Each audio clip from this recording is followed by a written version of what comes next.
Je suis Flavio Pérez, directeur technique du studio, et Eric Serre, qui est directeur artistique du studio. C'est un plaisir d'être ici. Vous allez voir, nos travaux, ils ont, pour nous, enfin, vos travaux ont véritablement une source d'inspiration, sont une véritable source d'inspiration et de matière première de travail pour les projets de médiation culturelle scientifique qu'on fait, donc, et qu'on a la chance d'approcher au plus près. Donc, on est particulièrement content de pouvoir en parler aujourd'hui. On est donc un studio d'animation qui a un pied dans le cinéma, qui a un pied dans la médiation culturelle et scientifique, comme je viens de l'évoquer.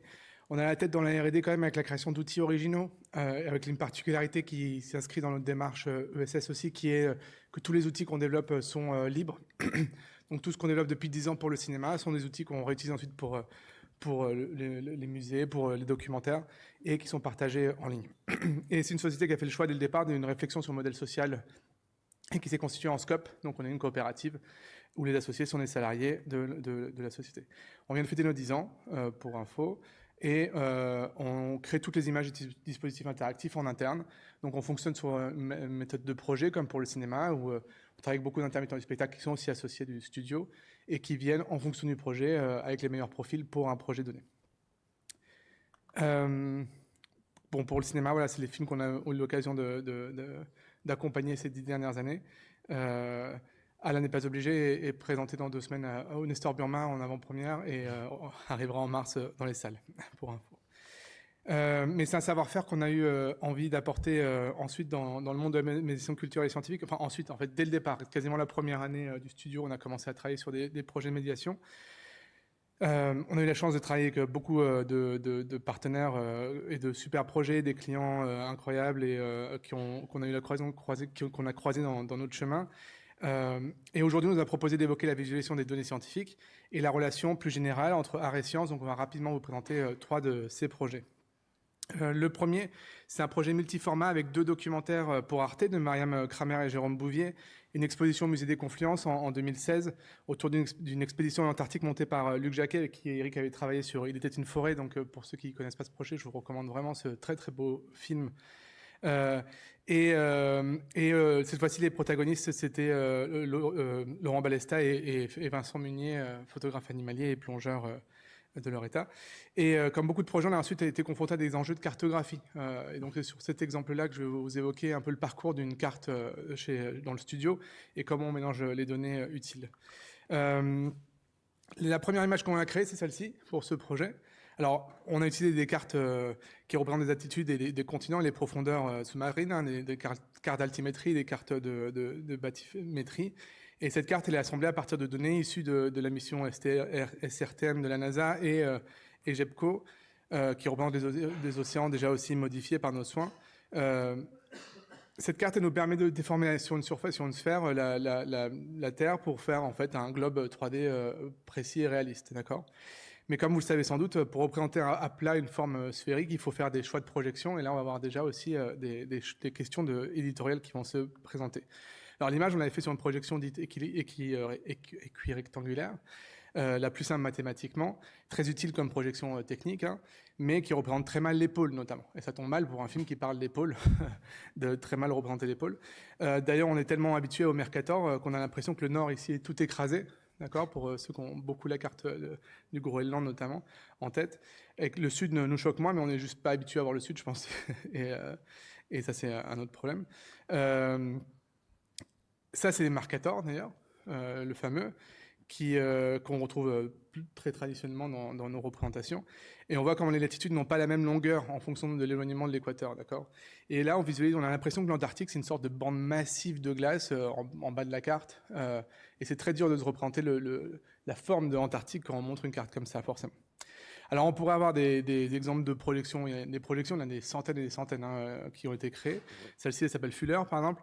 Là, ça nous amène, on voit bien l'épaule, d'accord, on voit bien l'Antarctique à droite, là, mais ça nous amène à cette première question finalement primordiale qui est qu'est-ce qu'on va faire dire aux données, comment est-ce qu'on va les représenter à quel public on va s'adresser, bien sûr, pour tel outil de médiation, le film ou le musée dans ce cas-là.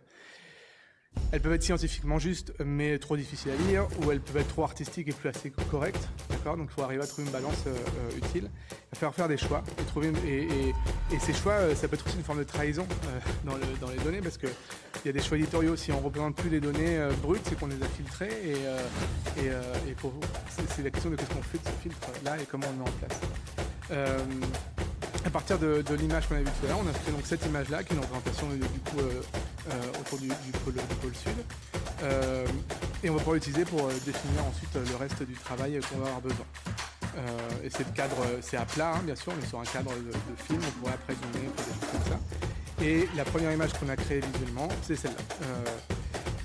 On a fait des choix ici. Il y a déjà des choix visuels qui s'appliquent à la carte qu'on a avant. La carte qu'on a avant, c'était en gros l'altitude et l'intensité lumineuse de chaque pixel et l'altitude avec une précision très, très élevée. On a fait des choix de direction artistique forts. Hein. Les autres continents ici, on a décidé de les mettre à plat. On ne montre pas leur topologie. La bathymétrie, elle a été exagérée aussi pour pouvoir bien lire la forme des fonds marins, parce que ça va être utile dans le documentaire pour montrer les courants, ce genre de choses. L'orientation de la carte aussi est différente de l'image qu'on a vue juste avant. Bien sûr, quand on est au pôle sud, toutes les directions de cette image sont vers le pôle nord, hein, mais il faut faire un choix. Et là, on a orienté vers la latitude de l'Europe, en haut de l'image, parce que si on prenait un globe et qu'on tournait, on se retrouverait dans cette position-là et pas dans une autre position. Et elle est grande. Le carré blanc ici, c'est 4K, donc c'est 4000 pixels. Donc on peut zoomer beaucoup s'il y a besoin pour le documentaire. De là, on va pouvoir ajouter d'autres couches d'informations, bien sûr, et notamment cette image-là. Cette image-là, c'est une carte de vecteur de déplacement. D'accord ? Elle nous donne la vitesse de déplacement de la glace sur l'Antarctique de 0 à 500 mètres par an, selon un vecteur. Donc chaque pixel est un vecteur d'intensité dans une direction et une vitesse. Et donc la question, c'est qu'est-ce qu'on en fait ? Faut savoir que les personnes qui s'occupent de ce genre de travail au studio, c'est un binôme en général, une ou un directeur artistique, alors Eric ou Marie, souvent dans le cas de ce genre de projet, qui vont proposer des choix visuels pour permettre de hiérarchiser, synthétiser, mettre en avant une information. Et un tech artiste, c'est quelqu'un qui va créer des images à partir de code. D'accord ? Il va être capable de coder et en même temps de créer des images autrement qu'avec nos outils traditionnels.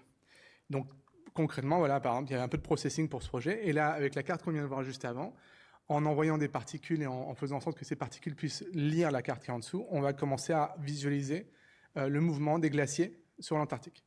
Donc, on va travailler visuellement l'épaisseur de chacune de ces particules. On va commencer à avoir ce genre d'images qui vont apparaître avec différentes pages, différents paramètres qui nous permettent de visualiser les glaciers selon différents critères, d'accord, qui vont nous être utiles pour créer ces animations. Et l'assemblage de tout ça va donner cette carte-là, par exemple, qui a un résultat... Oh, pardon, j'aurais pas dû appuyer sur suivant. Ça va arriver. Qui a un résultat composité de différentes passes, dont l'eau douce qui s'écoule dans la mer, qui va être important parce que ça va générer la banquise après, qui va poser des problèmes au manchot, bien sûr. Et donc, on a une carte à qui on fait dire ce qu'on a besoin de mettre en avant, bien sûr. Ici, l'écoulement des eaux douces, mais plus tard, on va parler des courants circumpolaires, on va parler d'autres choses. Donc, en fonction, on évoquera différents sujets.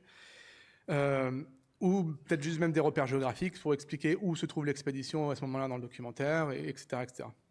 Mais tout en étant scientifiquement correct. En fait, on n'aurait pas pu, avec nos outils d'animation traditionnels, on ne se serait pas amusé à représenter chacun de ces petits glaciers qui se réunissent pour faire un gros glacier, etc. On se serait concentré sur les informations les plus simples. On n'aurait jamais pu dessiner ce niveau-là de précision. Vous voyez, ça devient très organique. Moi, je trouve ça superbe à regarder comme ça, et celle en noir et blanc d'avant encore plus quasiment. Parce qu'on a ce code qui se base sur des données scientifiques, sur des données brutes qu'on va pouvoir manipuler et créer une nouvelle image avec. Ouh là là, j'ai beaucoup trop parlé, donc je vais juste... Voilà, on va parler de production. Tu veux faire ça? Donc voilà, il me reste peu de temps pour vous présenter les autres exemples, mais la problématique reste la même. C'est pas seulement une traduction de données, c'est une visualisation, c'est aussi une interprétation humaine, c'est-à-dire nous, en tant qu'humains, on parle de public, Pardon, on parle de public, on parle de jeunes, on parle de spécialistes, mais en fait, on participe tous à la société. Il y a besoin de traduire en images les connaissances qui nous inondent. Donc là, les deux exemples que je vais vous montrer, ce sont des dispositifs qui ont été créés pour parler plutôt des questions environnementales, des zones humides. Donc, à travers la conférence qui a eu lieu à Marseille pour congrès UCN, il n'y avait rien pour parler du sol.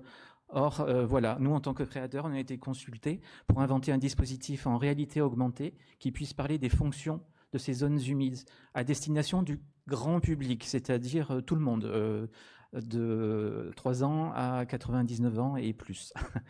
Donc, le dispositif en réalité augmentée est un dispositif à la fois technique à maîtriser, un dispositif séduisant, on va dire, pour le grand public, mais aussi un dispositif très utile en tant que médiateur.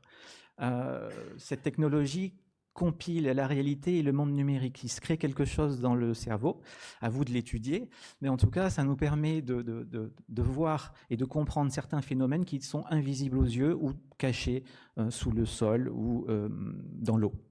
Donc là, le dispositif en réalité augmentée est pour moi une occasion de créer une recherche autour de ça, de créer un lien entre les citadins que nous sommes et le monde naturel qui nous entoure. On a été quand même coupé de ce genre de choses. Donc la deuxième expérience, très rapidement, d'un consortium qui a été fait avec le CEF et le parc du Lunaret à Montpellier, était de créer in situ un parcours en réalité augmentée pour parler du sol. Une question assez simple, qu'est-ce qui se passe sous mes pieds? Je ne sais pas. Et le grand public qui vient se promener dans le parc du Lunaret a aujourd'hui l'occasion d'expérimenter un prototype où nous avons créé un parcours de panneaux constitué de panneaux et de jeux. Ce dispositif vraiment a été fait en collaboration avec les scientifiques. Tout ce qui est informatif, écrit et démontré est scientifiquement exact. Cependant, voilà, la couche de spectacle qui vient en plus est là pour créer cette petite étincelle, peut-être cette magie, ce réenchantement du monde naturel à travers l'œuvre artistique, l'œuvre technique, qui nous donne l'occasion de sortir un bloc de sol sous nos yeux. Et cette magie de l'animation est, à mon avis, appropriée pour recréer ce lien et ce sentiment d'appartenance entre le monde naturel et notre monde citadin et technologique. Voilà, le temps est passé, donc pour toute question que vous voudrez nous poser, nous sommes là pour répondre ici et en dehors. Merci. Merci beaucoup. Est-ce qu'il y a des questions ou des commentaires ou des inspirations peut-être? Bonjour, bravo, je trouve ça bluffant, génial. En plus, j'ai regardé le documentaire Antarctica ce week-end sur Arte, alors c'était parfait. Et est-ce que vous travaillez avec d'autres scientifiques à Montpellier? Donc vous avez travaillé avec le CEF. Est-ce que vous avez travaillé avec d'autres labos de recherche? Est-ce que c'est des choses que vous avez envie de continuer à faire, d'intensifier? Est-ce que vous avez déjà des relations, je ne sais pas moi, avec peut-être, j'en sais rien moi, des délégations régionales, enfin des organes, comment, pas juste des équipes, mais peut-être à des niveaux supérieurs? Est-ce que vous êtes connus? Est-ce que d'autres équipes scientifiques peuvent espérer peut-être travailler avec vous, sachant que j'imagine que le budget dépasse les budgets des labos? Voilà, j'ai plein de questions. Ouais. Répondez à celles qui vous intéressent. Voilà, bon, oui, enfin, on a envie de travailler avec tout le monde.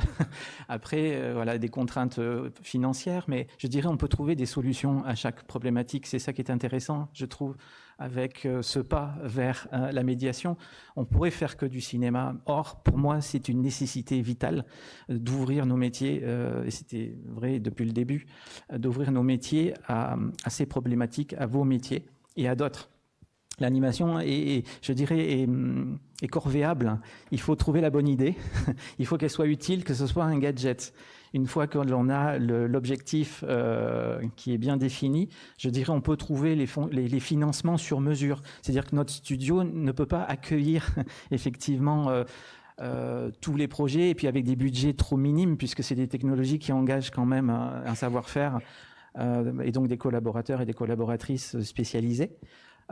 Par contre, je dirais, avant de dire non, il faudrait parler, parce que je pense qu'on a des solutions aussi à vous proposer. Donc on est là, c'est une grande chance d'être là devant vous pour exposer notre travail. Et moi, comme ambassadeur de l'animation, je dis j'ai envie de travailler avec vous. Donc c'est le début et tout est à inventer. Et les problématiques de distribution, pour moi, sont très importantes. Qui accède à ces dispositifs ? Quelles sont les équipes de médiation sur le terrain qui peuvent porter ces dispositifs ? Comment voilà, on propose nos œuvres, parce qu'on peut faire toutes les choses. Y accéder, c'est ce qui est de plus difficile. Et aujourd'hui, la grosse problématique, elle est là. Et la seconde problématique, et je passe la parole à Flavio, c'est le matériel. On utilise du matériel. Alors, dans le parc, ce sont les téléphones portables et les tablettes personnelles, ce qui représente une grosse difficulté pour notre système. Et l'immersion, c'est-à-dire la sculpture, là, c'était des tablettes proposées aux visiteurs avec toute une logique de circulation. Donc, ça pose plein de problématiques à étudier et à expérimenter pour qu'on s'améliore. Oui, alors on a présenté ces deux projets-là d'ailleurs, parce qu'une des différences, c'est la reproductibilité du projet. Immersion avec sa sculpture monumentale est très très difficile à reproduire. C'est des milliers d'heures de travail pour créer les... Enfin, c'est le travail d'Annelise Keller, qui est l'artiste qui a créé cette sculpture, est tellement incroyable qu'on utilise se plante net et ça nous dit quelle est l'espèce qui est représentée alors que c'est du papier mâché. Et la précision est complètement dingue. Mais on savait que c'était pas facile à reproduire. Donc le deuxième projet, avec ces panneaux et cette réalité augmentée, il y a une version que le CFE a qui est en kakémono, tout simplement, permet aussi d'être reproduit plus facilement et de voyager plus facilement il faut un camion entier juste pour transporter la sculpture. Après, elle pèse pas lourd, hein, mais il faut un 20 mètres cubes. C'est de la logistique, c'est compliqué, alors qu'envoyer un kakémono par la poste, bon, ça se fait. Donc c'est aussi des logiques aussi de réflexion aussi sur quelle est la matière première, comment on s'en sert et comment on l'utilise. Et après, nous, on a une passion pour ce genre de projet parce qu'on adore... en général, les musées ou le travail avec les scientifiques nous permet d'accéder à des collections, accéder à des lieux qui ne sont pas ouverts au public. On s'est souvent dit qu'on avait fait ce studio pour ça aussi. Alors que le cinéma, on adore le cinéma, hein, mais on n'a pas ce genre d'interaction de visite. Et ça, c'est passionnant d'avoir accès à ces portes ouvertes aussi. Encore deux questions dans la salle. Pardon. D'abord, merci pour le voyage en Antarctique. C'était particulièrement agréable. Alors, donc là, vous êtes dans une démarche de diffusion du savoir, mais est-ce que vous participez aussi à des projets, je dirais, purement scientifiques, sans vouloir mettre complètement le public de côté, mais je pense en astronomie à l'exploration de catalogues, la visualisation, donc avec le problème, on parlait de projection, mais le problème de voir en 2D ce qui existe à la base en 3D, en archéologie, donc le problème de réalité augmentée qui sont aussi importants, j'imagine, pour des chercheurs en archéologie. Enfin, est-ce que ce sont est-ce que vous participez à des projets scientifiques de ce type-là, indépendamment de ensuite l'étape de vulgarisation qui peut en être faite? Ça ne s'est pas trop présenté, malheureusement, parce que ça pourrait être un travail vraiment passionnant aussi. Et c'est vrai qu'on pense à nous à la fin quand on veut atteindre différents publics. Donc plutôt non. Non, pour l'instant, non. Peut-être que ça viendra, mais peut-être dans le processus aussi de fabrication, il faudrait qu'on invente quelque chose sur mesure, parce que les équipes ne sont pas disponibles tout le temps. Donc ça voudrait dire que le temps, on a parlé de temps politique, de temps de recherche, mais le temps de la production d'un film, c'est aussi cette maîtrise du temps qu'il nous faudra discuter et arriver à trouver des solutions, parce qu'on est aussi gêné et bloqué sur ces questions. Mais des pistes en archéologie, on a été contacté aussi pour peut-être trouver des systèmes de prise de dessin pour les peintures rupestres, les dessins. In situ, faire un report des dessins, utiliser la photogrammétrie. Enfin, on peut trouver des systèmes qui pourraient être utilisés dans un travail de recherche pur. Mais pour l'instant, non. Oui, alors oui, c'est génial. Oui, on a besoin de vous en sciences participatives, il n'y a pas de problème. J'ai été un peu perturbé pour des raisons personnelles cette semaine, mais j'ai cru voir passer un message du CNRS ou du ministère ou de je ne sais pas qui nous demandait de diminuer nos frais de communication. Je sais pas, peut-être je suis le seul à l'avoir reçu, je ne sais pas. En tout cas, je l'ai lu en diagonale. Donc la question est, dans cette diminution de nos moyens de fonctionnement, est-ce que vous faites aussi de la bande dessinée, par exemple ? Parce que moi, je vois typiquement un cas concret nous concernant, c'est du style faire une bande dessinée pour expliquer des protocoles à des citoyens. Alors non plus, mais alors ça pose une question, nous, de formation. C'est-à-dire que c'est plein de médias différents. Donc, il y a un savoir-faire et une connaissance qu'il faut pratiquer. Ou alors, il faut avoir des personnes qui soient mobilisables. Donc, pour pouvoir répondre à cette demande, il faudrait qu'on ait ce savoir-faire. Pour l'instant, là non plus, on ne l'a pas. Mais ça pose la question de la formation en médiation de nos collaborateurs et collaboratrices. Ils n'en ont aucune. Et c'est-à-dire, la démarche que vous voyez aujourd'hui, c'est Flavio Pérez, Éric Serre, qui entraîne les amis en disant « Venez apprendre et travailler sur un sujet avec cette précision et cette exigence », parce que ce n'est pas du tout enseigné de manière suffisante auprès des écoles d'animation, auprès des centres de formation des artistes. Moi, j'ai fait Beaux-Arts et Gobelins. Ça m'a permis d'être à la fois technicien et artiste, mais je n'ai pas de formation scientifique, à part un bac scientifique à l'époque. Donc, c'est cette acculturation qu'il nous faut aussi mettre en place, qui pourrait répondre à ces demandes et, à mon avis, à la qualité des projets de médiation. Je veux signaler que l'école Estienne à Paris a depuis longtemps un diplôme supérieur d'art appliqué en médiation culture, en illustration scientifique et médicale. Et que c'est aussi peut-être des gens aussi à contacter. Nous, c'est vrai que c'est des animateurs, mais ils peuvent aussi faire des illustrations. Hein. On a eu souvent des cas d'illustration pour de la publication de livres en archéologie ou ce genre de choses. C'est vrai que c'est pas notre cœur de métier, il faut réfléchir. Mais ça fait partie aussi du panel, au bout d'un moment, de dire on peut réduire les coûts et le faire que ça bouge pas. Mais ça reste, c'est des illustrations c'est des illustrations. Mais c'est vrai que c'est pas notre cœur de métier. Un grand merci. Merci. Puisque